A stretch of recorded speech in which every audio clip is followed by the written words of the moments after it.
Máte veľké reči o mladej Európe. Napokon sa z vás vykryl obyčajný bitkári. Bitkou privoláte iba skazu. Jozef, práve ty, tebe to musím neustále vysvetľovať, že chcú zrušiť všetky študentské spolky. Odteraz rázne a prísne zakazujem všetkým členom spoločnosti návštevy po krčmách. Vyznamenávajte sa prácou, nie po krčmách. Poriadok musí byť nadovšetko. Takže, týchto 4 vypustíme, stačí, keď budeme 16. Z mesta môžu ísť 9 traja. Ak sa nám to má vydariť, všetko musí ostať v prísnej danosti. Aj zde leží zem tá, pred okremím smutne slzícim, nikdy kolébka, nyní národu mého rakev. Stúj noho, posvátna místa sú kamkoliv kráčiš. Dnes sme po prvý raz spoločne išli navštíviť hroby slovanských bohatínov dávnovekosti. Tu šume trávy, počuť kroky Rastice, Svätopluka i Mojmíra. Dýchali sme jarmo a vlastnú slobodu a vlastnú neužívali voľnosť. Zbroj teda zbroj. I my vlastiaci a bratovia.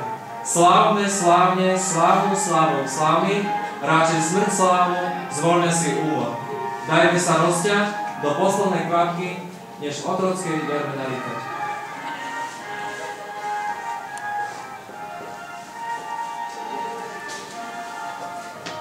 Rovesníci moji, bratia moji, národ bez historickej vedomosti o sebe a o predkoch svojich je hromadka koží otrockých.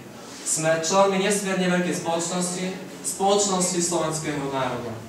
My sme živší než naši otcovia, pocítili prebudenia nášho slovenského kmeňa, ale aj našej patričnosti k veľkému slovenskému národu. Nože sa spoločne postarajme o to, aby nám nikdy nemohlo vyspamätiť to, k čomu sa dnes povzbudzujeme tu, na hroboch zašlej slavy našich otcov. Pracovať, bojovať, žiť i mrieť za svoj národ.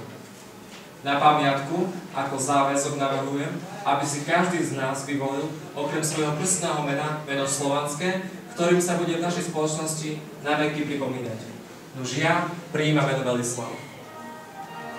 Hej Slováci, ešte naša slovenská reč žije, dokiaľ naše verné srdce za náš národ bije. Žije duch slovenský, bude žiť na veky.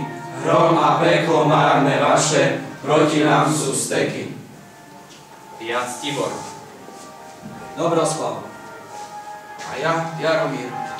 Už a ty, Jozef, ty budeš Miloslav.